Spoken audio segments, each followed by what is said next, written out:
To be entangled, weary, and confused, it is not necessary to actually be interested in whatever the mind's involved with. Just pretend to be. Just drift along with it. The mind doesn't actually ask for much, just your full, undivided lack of attention. The more he realized what was going on, the more appalled and terrified one man said he was. That and fascinated. A man asked himself, is there a difference between being conscious in the moment and perfect stillness and silence?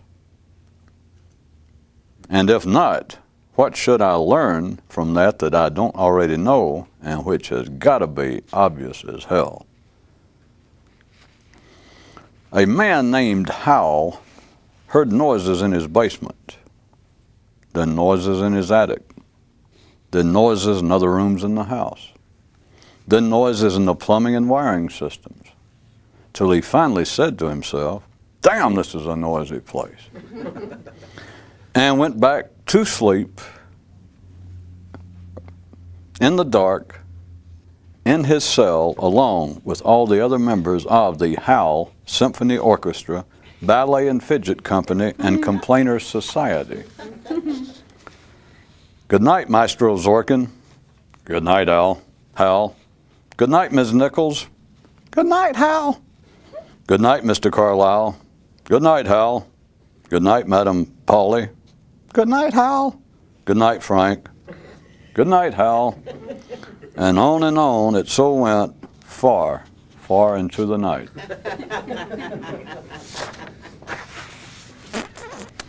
Not a morality play. A man who believed he had a grudge against a certain mystic could never see any sign that the mystic either realized this, or if he did not return the ill will, and finally said to him, you never think about me, do you? And the wired one replied, I try not to think about anyone.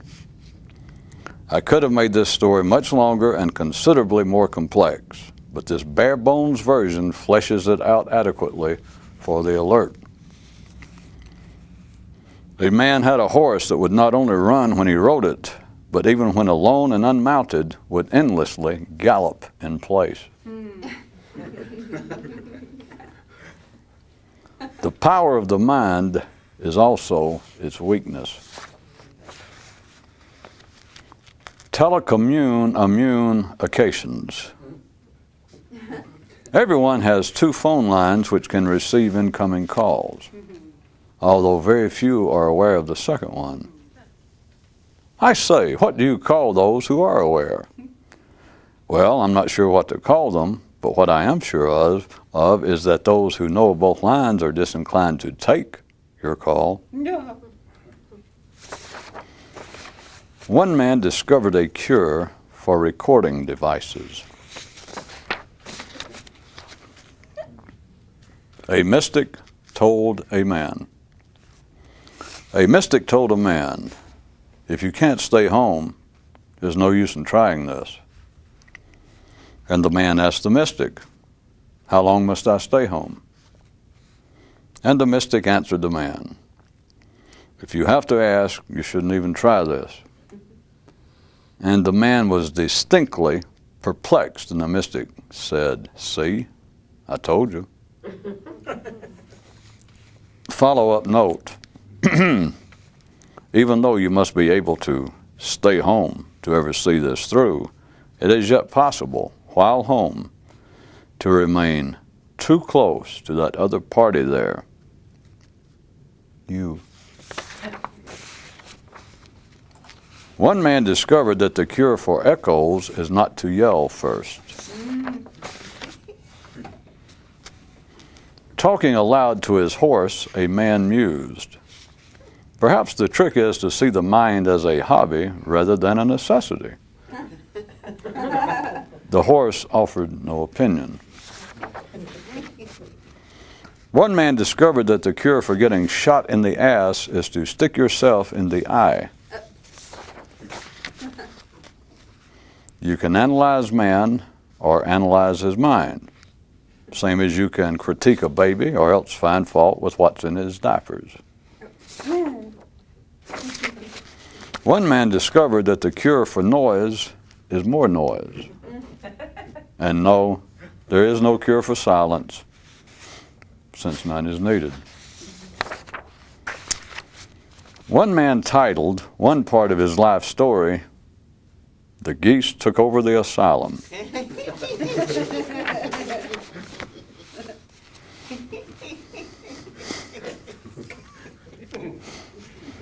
Understanding is measured in tolerance and ultimately by indifference. The prime glue and attraction agent of the mind is in you believing that you're interested in and care what it thinks. As long as you continue to passively fall for this, you're done for, a goner, a walking dead man. Follow-up note. The way you prove your adhesion to its antics is by your lack of awareness of same.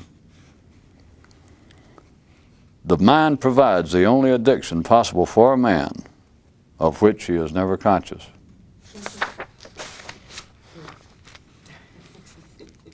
One man stayed constantly upset over what seemed to be constantly spilled milk, only to eventually realize that it was white carpet on the floor giving the appearance.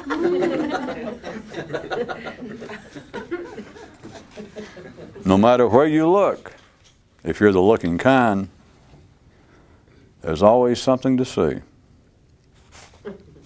Question: why are mystics never accompanied by guide dogs or hearing aids? A dead man's got to do what a dead man is capable of doing. Now, make that train to do. After losing a leg and being fitted with an artificial limb, a man continually visited upon his physician a multitude of complaints. It doesn't bend normally. I can't put as much weight on it as my real leg. It doesn't actually feel like I have a leg there, and so on. And finally the doctor said to him, "Listen to me. This is not a real leg. It's artificial, a man-made replacement, a substitute for the real thing. Now get over it. No matter what we do, it will never feel the same to you as a real leg." And apparently the man finally realized and accepted the unsettling situation, and thought, in fact, how fortunate it was that it occurred below the neck.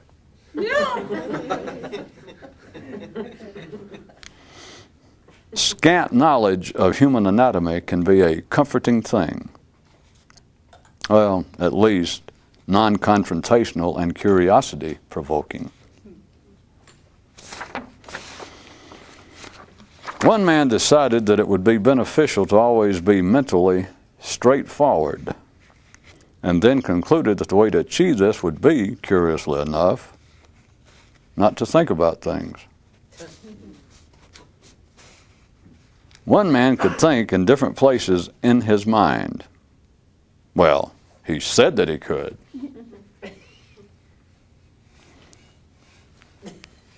Is there a reason that you emphasize the word said?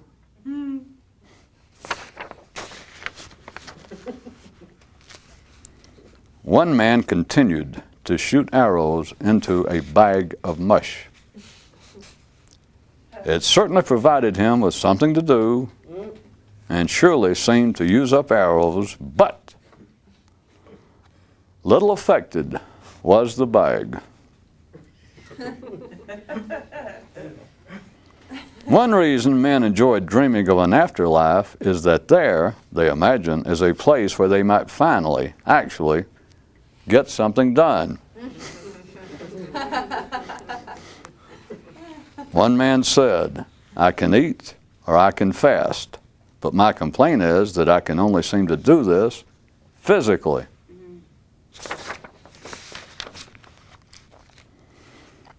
After many years involved with a certain interest and its related efforts, a man reflected, If I could continually do just 1/10 of what I know I should be doing, my days of complaint would surely be behind me. Why is it that even in this specialized area, what a person knows always outstrips his ability to act thereon? He deeply pondered, and just then the phone rang. And as he moved to answer, it told his reflection to wait there, that he'd be right back to continue the conversation. There was once a man who went off hunting minnows, later switching to sharks, then to whales. Then, as his ability to see underwater improved, ultimately changed his activity to floating. The reason you never see mystical fashion shows is because of obscenity laws.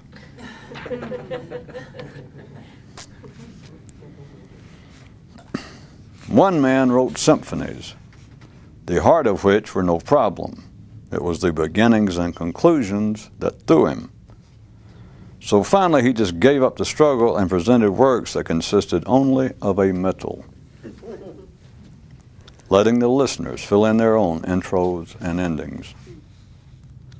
After this man read what I just wrote about him, he was so taken thereby that he wanted to use this approach regarding his mind. One man pondered, "There is a tip to my tongue, an end to my fingers, a cap to my knees, but where, oh where, is the limit to my thinking?" Less than a complete comprehension of the human anatomy can be, as I noted, the best course of action for most. And this includes calling the brain the mind, and that fog out there, you. No matter where he looked, this one man was always there. Know what he did? He quit looking. No one has to be conscious but a mystic, and him only because he wants to. In old mystic tales, a master would strike a seeker, causing the latter's enlightenment. But in more up-to-date times, a mystic must punt his own mind through the goalposts of thought just for he himself to stay in the game. 'Tis easy to say that the further I travel, the better it gets, before you've traveled far enough to say such a thing. But no matter, talk is talk and travel is still travel.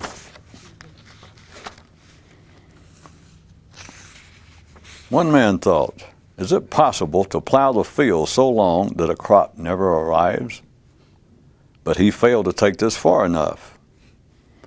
For as long as you're plowing the fields, the crop can't come in. Simple laws of agriculture. One man spent a lifetime in numerous mystical schools.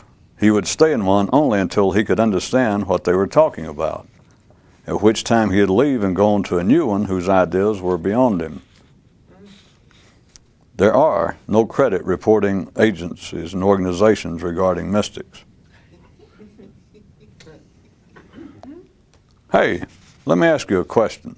You got change for a quarter?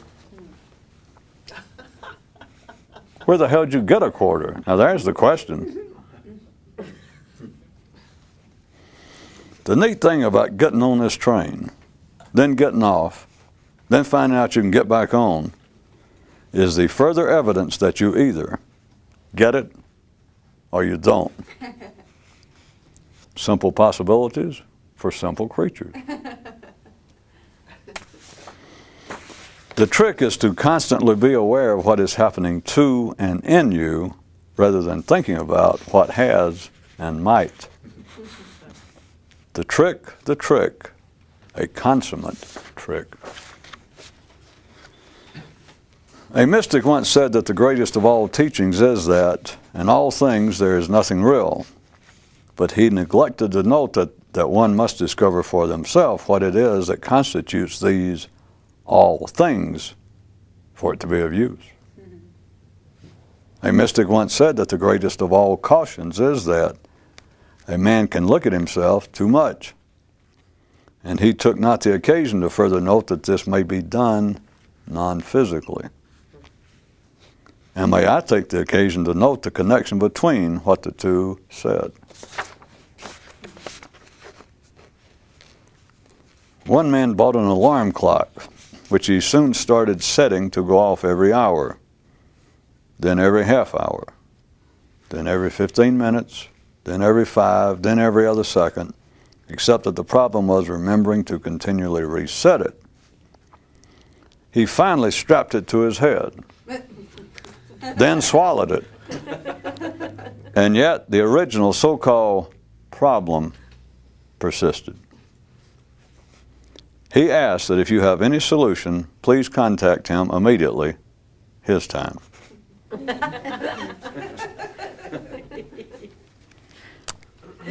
One man purchased a device that played repetitious sounds to help him sleep at night. His wife thought he was foolish to waste money like that.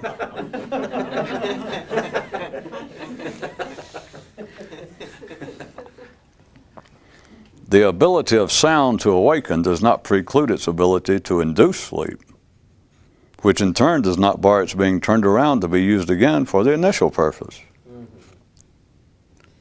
Don't throw clocks at howling cats without realizing that you can also throw cats at clocks. To those working with this, domestic violence is in remaining far too close to yourself at home. Give yourself some room. Give yourself some space. Give yourself some time out away from you. A lot of time. A man asked a mystic, "Would you repeat for me again the statement that no one is conscious unless they, at the moment, are aware that they are?" And the mystic so obliged and said, "No one is conscious unless, at the moment, are aware that they are." "Thank you," said the man. "Just hearing you say that is always of such assurance and inspiration to me. Thank you." A man with passionate convictions is a notorious liar. Just listen to him closely.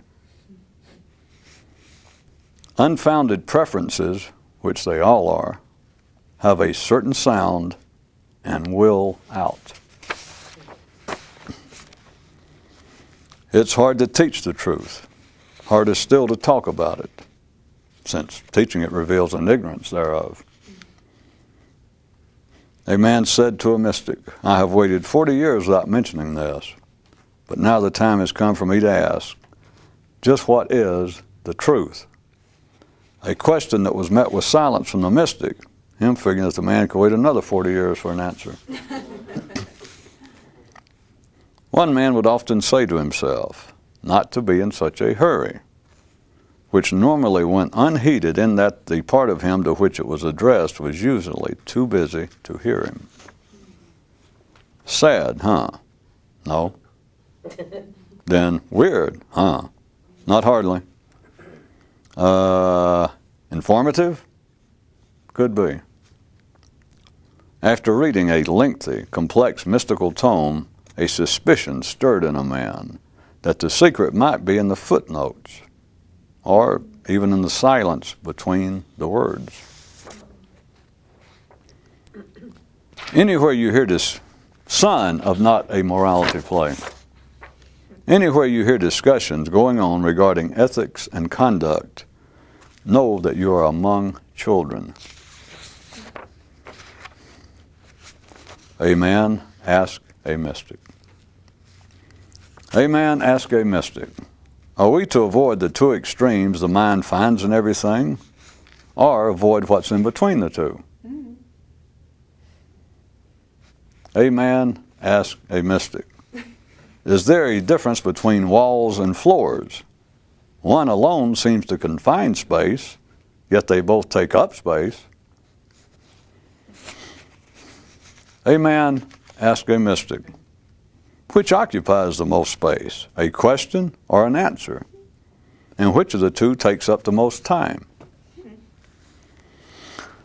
A man asked a mystic, "When you look at me, do you see me coming or going? And is there any difference?" And the mystic raised a palm and said, "Only 4 questions per person." A man asked a mystic. One man discovered a cure for eyeglasses. Don't look. He also discovered a cure for hearing aids. Don't listen. Next on his agenda is confusion, for which he says he already suspects the cure.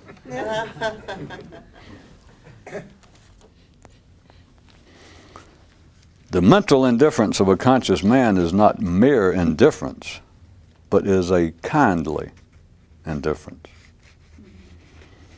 The indifference of a conscious man is not indifference to others, but to his own mind.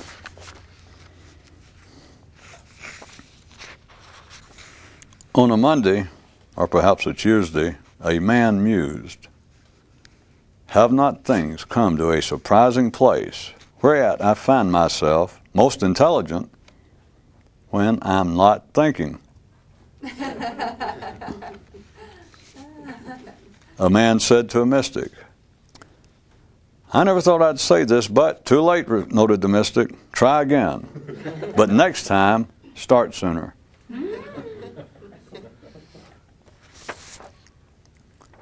Men are like bats.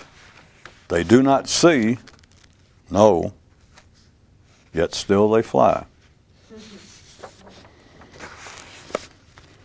When too close to the waves, one stays addicted to the beach. One mystic wrote himself a letter saying, "I do not understand everything you say," to which he replied, "Neither do I. But it makes no difference as long as I know what I'm talking about. It is not up to ideas to understand me, or me to understand ideas. What is proper and possible is to discover the schematics of the game, and then only use the beach for fun."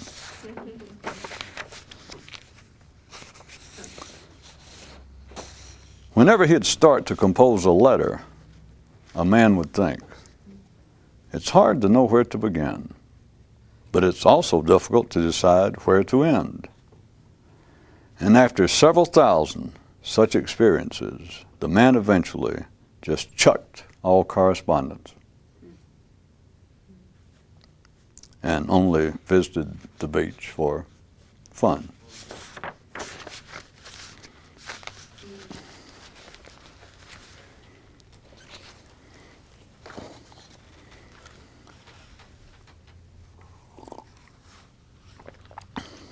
One of the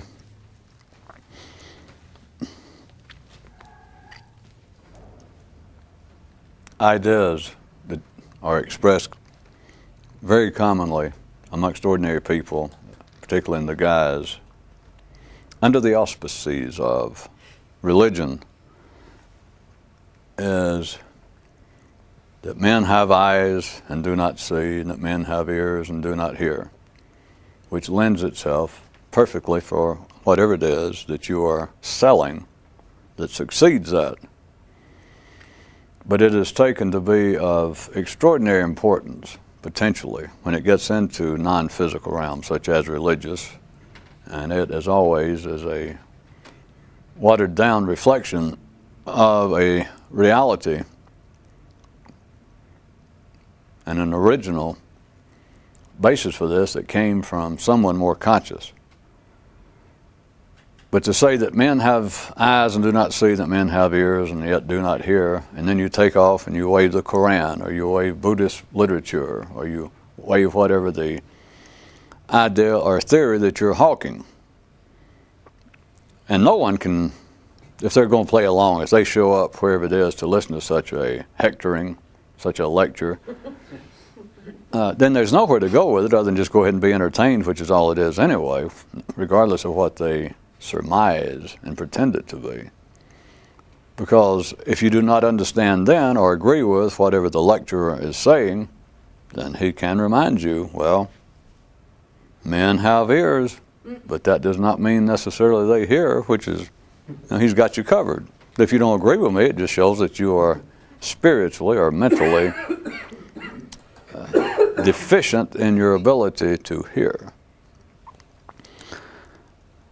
Would you be surprised to know that whoever said that originally said the opposite? The basis of it, which makes absolutely no sense to anyone with normal hearing or sight,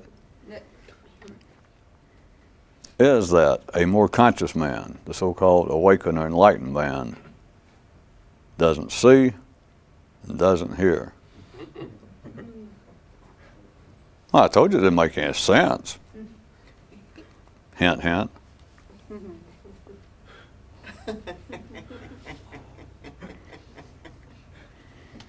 Well, should I drag this out?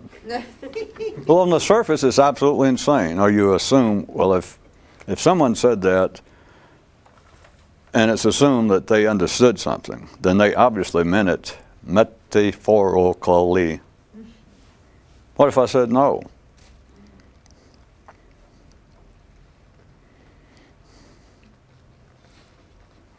Of course, all that's required is that you expand or shift your conception, your definition of what is hearing and seeing. An additional one does not deny the ordinary visual sight, audible hearing. But if you hadn't already jumped there yourself, could I ask you to consider for a second an internal hearing and an internal vision? Nothing metaphysical. The symbols by which the brain works, passing itself off, I should note, in some jurisdictions as a mind.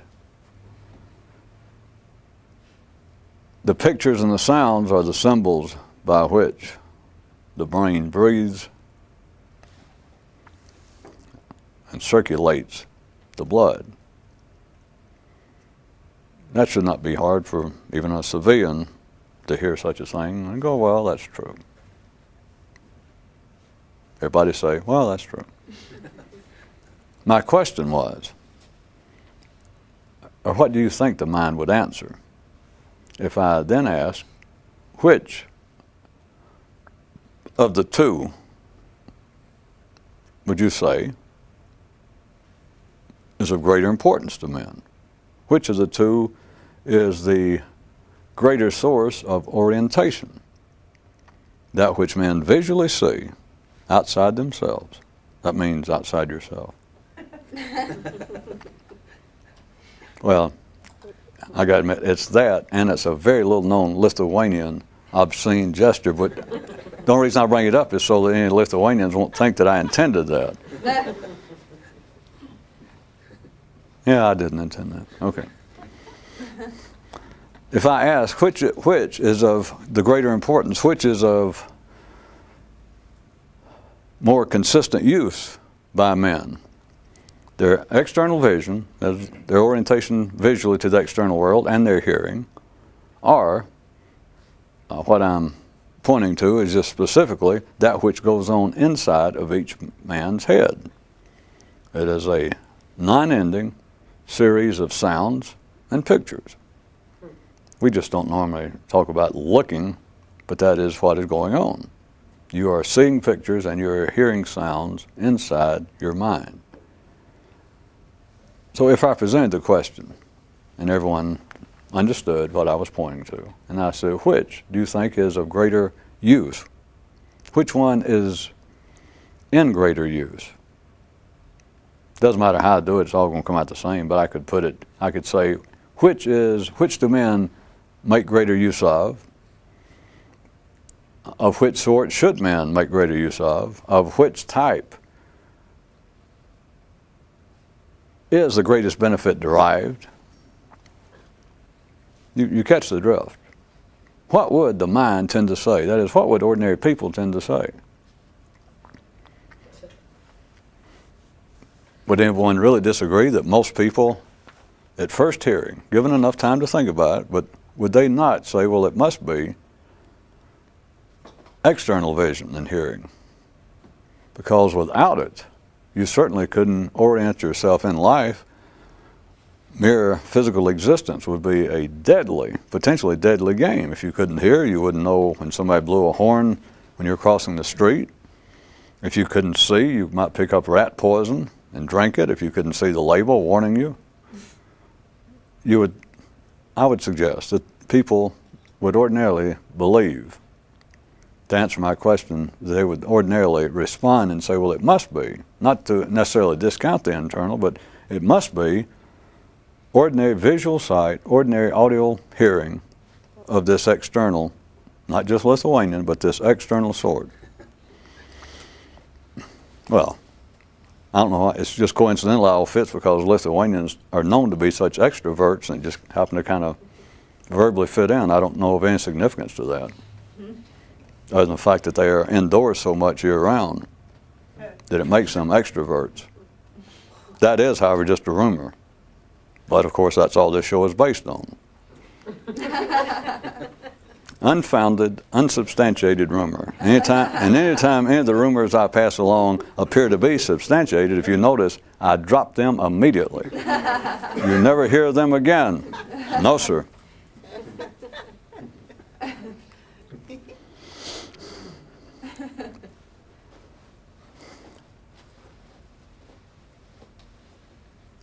Ordinary people, in believing, and I still suggest that that would be the common answer to me saying which of the two, if you can picture the ability to see and the ability to hear as being a phenomenon constantly taking place inside your mind, and obviously the ability to see and the ability to hear being part of the sensory orientation by which men live in this physical world.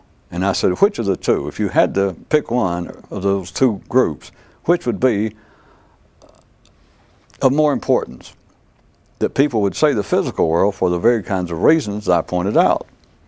It would appear to be so, that you are physically running a continuing risk of great bodily harm, if not death, could you not orient yourself. If somebody's spent the time to, the guess has always been for years, or this statistic is something like, whoever did it, that men orient themselves 90% of the time by sight. That is what has made man what he is. That and a charge card, of course. And, of course, migrating from Lithuania. Or to Lithuania. I always get them confused. But it works out all right in my kind of world, because if you're in Lithuania and things are not going the way you prefer, immigrate. And if you're not there and things are not going, then immigrate to there. So, it's all fairly simple when you live in that area of the North Sea. Now let's see. Oh. People would tend to say, I still suggest, that external sight and hearing would be of greater importance because someone could in fact be mentally, physically, brain damaged and could still live, could still possibly ambulate through life, get around. That what goes on in here, as important as it could be under certain conditions, under obviously specified conditions of people involved with the sciences and technology and blah, blah, blah, but that everyone has got to, from day to day, moment by moment, orient themselves in life. And so that you must have that kind of sensory input, that ability to take it in and to analyze it. And the two primary ones being sight and hearing. Everything else on the scale surely would be of decreasing value, just relatively speaking. That's what an ordinary person would say, and there would be no really saying otherwise to them. A man who has made any sort of discovery about the true nature of the mind, and thus has an extraordinary perception, a non-standard perception at least in the beginning, of what life is about and man's position therein, has made a discovery unknown to everyone, save the few. And that is, you are not individually oriented in life. A man, regardless of what the mind says, and the mind in its ordinary state will deny this forever, cannot see it ad infinitum, cannot realize that man individually is no more orienting himself through life than is a fish in the depths of the ocean.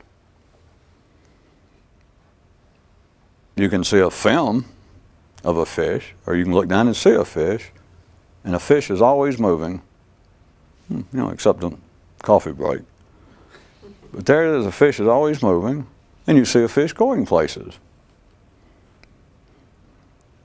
And if you're watching a National Geographic, the voiceover will even give details to fit into the editing of the film. It'll say, well, here is such and such reef fish in such and such area, and it shows how acclimated, how naturally he will look into certain crevices wherein is one of his favorite kinds of plankton, and it shows a fish darting here and darting there. And so you'd say, well, even though a fish does not have consciousness like humans, thank God. I said that on behalf of the fish lobby. Well, on behalf of some of my friends who happen to be fish. Plus, there's always a chance they'll adopt me if I and share their insights.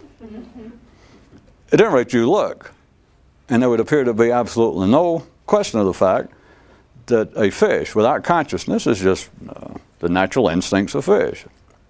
That the fish is moving, and the fish is up to something. The fish is orienting himself. It shows that, so there's no speculation. The voiceover says, there goes one of the kinds of shrimp or plankton that is this particular fish's prime food. And there goes the fish, sure enough, it goes by, and this fish goes blah, blah, blah, and goes right after it and snaps it and eats it. And you say, well, the fish, disregarding the question of consciousness and et cetera, it's just genetically built in. It's part of its instincts to pursue that. It's proper food, nothing strange. But you would say that still, disregarding the question of consciousness, that fish was orienting itself and making some sort of purposeful individual move. I mean, you can't say otherwise. It individually chased that piece of plankton or that other smaller fish for one purpose, to eat it. And you can see it, the other fish tried to get away, or the little shrimp, and it went around, they went through all this, and you can say, well, there it is. It was orienting itself, and it was moving in a manner purposeful to a fish, in a manner meaningful, necessary to a fish, for if the fish does not live in such a way, if it does not exhibit that kind of behavior, it will die. A fish can't just sit there and go, well, somebody bring me something to eat. It has to go after it. How? In what way can that ever be explained away?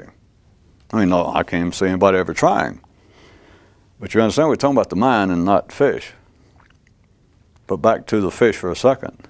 Can you see? I am not attempting by any means to offer a commentary on oceanography or wave theory, even though it doesn't. Anyway, I couldn't resist. Plus, you hardly ever get complaints written in by mathematicians or physicists or chemists. All the complaints come from a particular, well, I don't talk about it. Can anyone see, I just, as always, made that up on the spot, the example, but it is a decent one. But can you see this, and this cannot be proven. I'm not even sure that I could show it to an ordinary person. All I could do is they would probably, an ordinary mind, I could probably get them to agree that this may have some effect. But can you see this? You have to be able to think beyond the ordinary limits. Can you see that looking at a fish absolutely chasing a prey, whatever. But you see a fish moving. The body's moving. The fish is, you say the fish is doing it, because if a fish is dead, it just it doesn't move. There it is. It's moving. It's going after something, but even if we didn't know what it was going after, it's moving. And you look at it and say, well, the fish is moving. The fish is swimming. The fish is taking some action in life. That fish is swimming. And I say, well, that fish is not really swimming. The water is moving.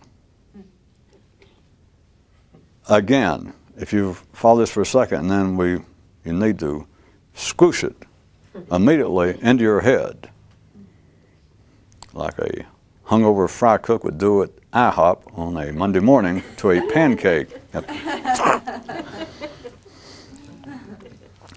I might get an ordinary person if I explain it just a bit more, and I said, well, now wait a minute. The fish appears to be swimming. They go, certainly. And I go, but also what you don't see, you're looking at the fish, and plus it's hard unless you get up to the waves on top, to the actual surf itself. Just filmed underwater, you don't really get a sensation unless there's something there moving, like plant life or something. And then, that there's something moving. You cannot see the ocean moving. We're down underwater. Considerable depth. We're down underwater and you cannot see the surface. You cannot really, through a camera just down there, you can't see the water move. But I would say to an ordinary person, you know that the water does not stop. The water is always moving to some degree, whatever the velocity is. But it is moving. The oceans are not still. And a person will go, yeah, I guess that's, yeah. And I say, all right, no matter if that fish appears to be swimming, would you grant me this? That at least the movements of the ocean are in part responsible for that fish's movement. And if they wouldn't go that far, I could say, all right, the fish, let's start off, the fish is swimming. We see that. And they go, yeah, I told you that. And I go, okay. But regardless of it swimming, it is not swimming in a static environment. The oceans are moving. Compare the size of the oceans of this planet to that fish that's 3 inches long. Now, you know that the movements of the ocean are having some effect on the fish swimming. And they would go, oh, yeah, you're right. That is at best. Can you see, though, that the fish is existence, its movements, everything about it is dependent absolutely on the ocean? That does not you cannot take that verbally any further, because the mind simply denies it. It simply points at what it observes visually through its own eyesight, that the fish itself is moving. And I grant you, the oceans are moving. But you cannot say that the ocean, the movement of the water, of its environment, is totally responsible for it moving, because I see it moving. Men hear their mind thinking. And yet I ask them, what are you going to say next? Blank.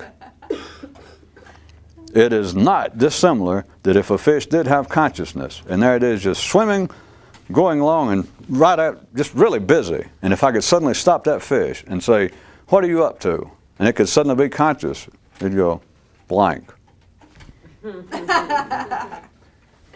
Of course, that's one of the benefits of being non-conscious, is people don't ask you stupid-ass questions like that. The oceans, of course, I'm still speaking allegorically, but now we should say life. But I want you to see that there is an absolute connection between the immediate physical environment in which one lives, in this case a fish, and the waters, the oceans, that there is an absolute connection between that and a man's mind in his body, and his body in life, and his mind believes that it's doing one thing that it is not doing. And it cannot be told that. It cannot observe it unless it can get away from itself. But it is a simple fact. I can't go much further. I'm not going to waste time. You either see that regardless of conditional statements, regardless of partial observations one can make, the oceans are responsible for the fish's movement. The fish, by all observation, without any doubt, it's not a trick of the eye, the fish is moving. And the fish's movement, as everyone knows, is to some purpose. It is not doing the hula hula. It's not trying to shake breadcrumbs out of its lap. It is moving. Its body is in motion to propel it. But I am saying, you either get a glimpse of this or you do not. That is true, but that means nothing. It is the oceans that are moving that fish. Now that is literally true, and that is allegorically true. If the oceans are moving the fish. The fish certainly appears to be swimming, but to say that the fish is responsible for its movement is to be only know what you could learn from first grade arithmetic, and then to hear theories of trigonometry described and to deny them. It is to see the local as being the final statement of the universal. It is to mistake a phenomenon for the cause of it. It is to mistake, as is one of the more popular versions, it is to mistake a cause for the symptom, which is why ordinary minds always say, well, here we're trying to cure crime, we're trying to cure fish swimming illegally or too fast. But what we try to do is put up these little fish speed limit signs. Or we try to punish little fish for swimming too fast, but that will never do, because all we're doing is treating symptoms. We've got to get to the cause of what causes these little fish to try and go against the norm. They have mistaken the cause for the symptom, just in case you thought you misheard it. In other words, they can't see the cause. They go where the fish are swimming. They must be held responsible. Yeah, I know. As long as you're living in a civilized aquatic world, fish must be held responsible. A fish cannot say, well, I ended up hanging around that unsavory area where they had little fish narcotics for sale. But hey, I didn't mean to swim there. I was trying to swim toward church. And the movements of the ocean just took me over there. I was helpless. The carp on the bench may look at him and say, well, I try to be compassionate. And I've heard stories similar to that, but I must tell you, eventually, we are all held responsible for our actions, and you must be responsible also. And the little fish goes, oh, because that's what little fish minds and human minds do. Even if they don't like it, even if when it happens to you, you look otherwise. The oceans are responsible for a fish's movement, not the fish.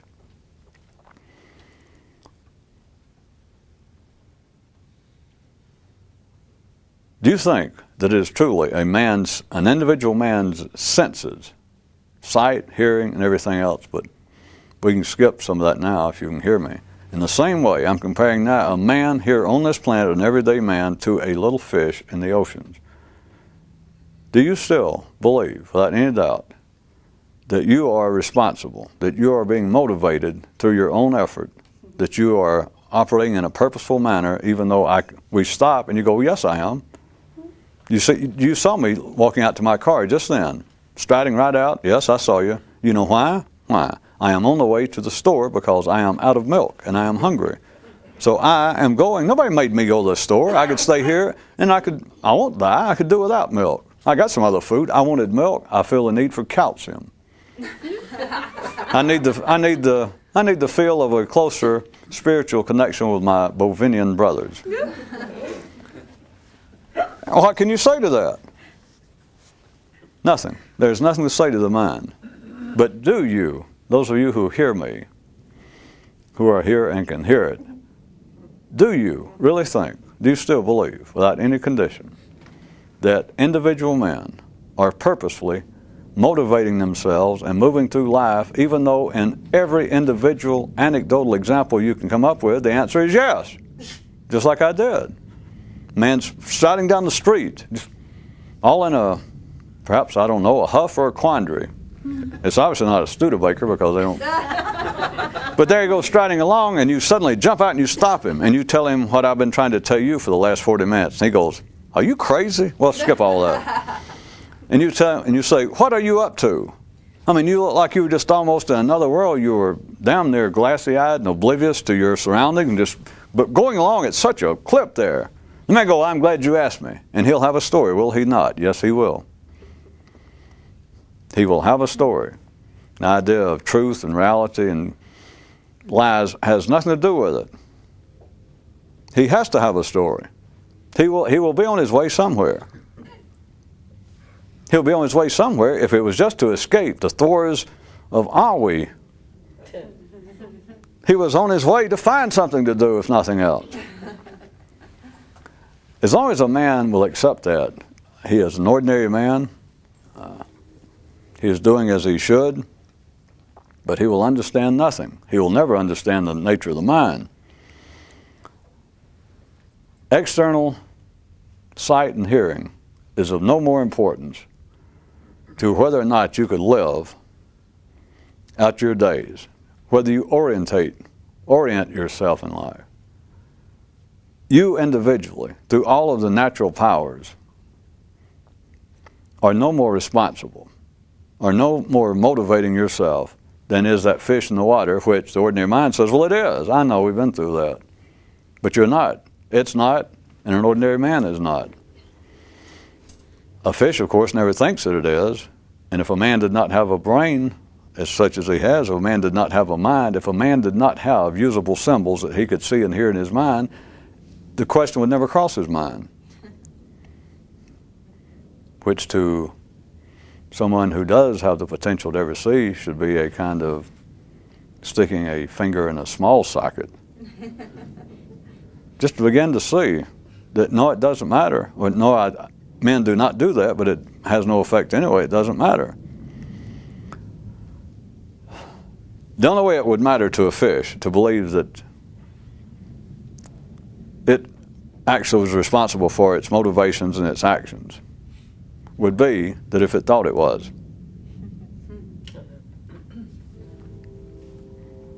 That is not merely a piece of non-sequential humor, because now let's take this. The mind is of no significance to a man unless he thinks it is. But then you're left with this. You are not even up to the ordinary standards, much less you're just not an ordinary human unless you think that. You're right. For a man not to believe that his mind is of some significance would be an absolute sign of abnormality. We all know that. It would be, a man would be outside the general acceptable domain of a human being. He would be socially unfit, period. It would denote actual brain damage. Well, it would be damage in the nervous system somewhere, and it reached the brain. The mind is of extreme significance to a man as long as he thinks it is. And if he's ordinary, he will think it is forever. Notice this, you can think that forever, which all ordinary people do, and when you die, you know not one more thing about the operations of the mind than you did when you were born. But if you want to look at it this way, well, thank God I lived 80 years and didn't have to think about it. Well, maybe they wouldn't want to put it that way. Well, I lived 80 years and didn't have to worry about it. Okay.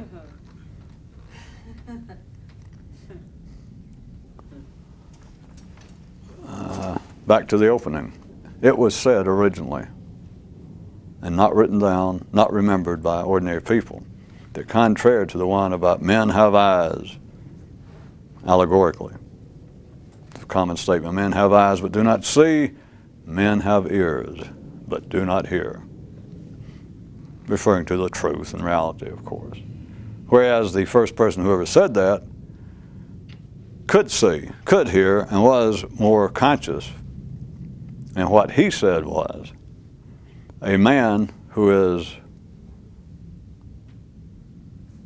liberated into other areas of the brain does not see and he does not hear. And we all know what it is he's talking about, right? That there's a certain thing he does not see and a certain thing he does not hear. And as a man said tonight in a news item, that it has come to a surprising place, has it not? That at my most intelligent, it seems to be wherein you have to go back and re-roll the tape in case you forgot it, because I'm not going to finish it.